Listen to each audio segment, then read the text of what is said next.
নির্বাচিত হওয়ার আগেই সে 1700 কোটি টাকা মেরে দিয়েছে। বৃহৎ এক নেতাকে তারা তৈলমর্ধন করে এনআইডি কার্ড করে দিয়েছে। আপনি এমপি হওয়ার পর দয়া করে আপনি টাকাটা দিয়ে দিয়েন, এ কি নাটকীয়তা? আসলে দালাল ইসিদের কাজই হচ্ছে বাটপারি করা, সেই বাটপারিটাই করলো।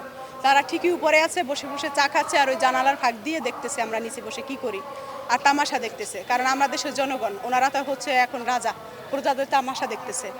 মূলত ঘটনা হচ্ছে বাংলাদেশ আমজনগণ পার্টি নিবন্ধন প্রক্রিয়ায় প্রথম স্থান অধিকার করেছে। আমাদেরকে নিবন্ধন না দিয়ে অন্য দুটি দলকে নিবন্ধন দিয়েছে, তাতে আমাদের আপত্তি নেই। কিন্তু গণবিজ্ঞপ্তি জারি হওয়ার পরও আমাদের গেজেট প্রকাশ না করে আমাদের সার্টিফিকেটটা নিয়ে ঝুলিয়ে রেখেছে, তারা তালবাহানা করছে। এ যাবৎ আমরা 110টি আমরা চিঠি দিয়েছি, একটা চিঠিরও তারা উত্তর দেয়নি। এবং এই যে আসন্ন নির্বাচন 12 তারিখে অনুষ্ঠিত হচ্ছে, ইনক্লুসিভ পলিটিক্যাল পার্টির কোনো নিবন্ধন এখানে নির্বাচন হচ্ছে না। আমাদের প্রায় 3.5 কোটি প্লাস নেতাকর্মীরা রয়েছে, তাদেরকে নির্বাচনের বাহিরে রেখে তারা এই নির্বাচন অনুষ্ঠিত করতে যাচ্ছে।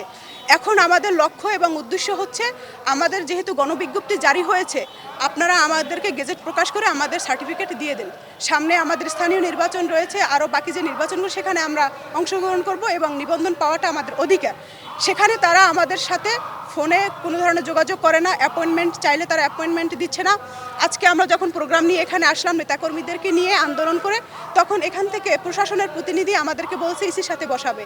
আমি 9 জন সংগঠক নিয়ে এখানে আসলাম, কিন্তু এখানে যুগ্ম সচিবের কাছে তারা রুমের কাছে নিয়ে গেছে, তারা বসানোর জন্য। ইসি ব্যস্ত।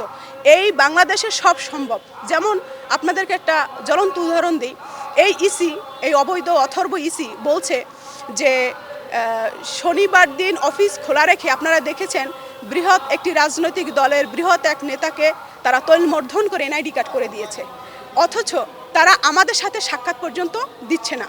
আবার দেখেছেন আমরা এই যে ঋণ খেলাপিদেরকে তারা বৈধ দিয়েছে, যে নির্বাচন হওয়ার আগেই 1700 কোটি টাকা জনগণের মেরে খেয়েছে, সেই টাকা তো ব্যাংক আকাশ থেকে আনে নেই, আপনার আমার পকেটের টাকা, জনমানুষের টাকা। সে নির্বাচিত হওয়ার আগেই সে 1700 কোটি টাকা মেরে দিয়েছে।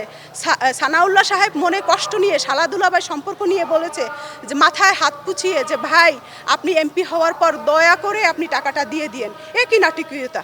তাহলে ওনারা কিভাবে একটা দলের প্রতি এভাবে হেলে পড়ে ওনারা কিভাবে অবৈধ এরকম কার্যক্রম চালিয়ে যাচ্ছে? তাহলে জনগণের যে আস্থা সেটি অলরেডি ওনারা হারিয়ে ফেলছে।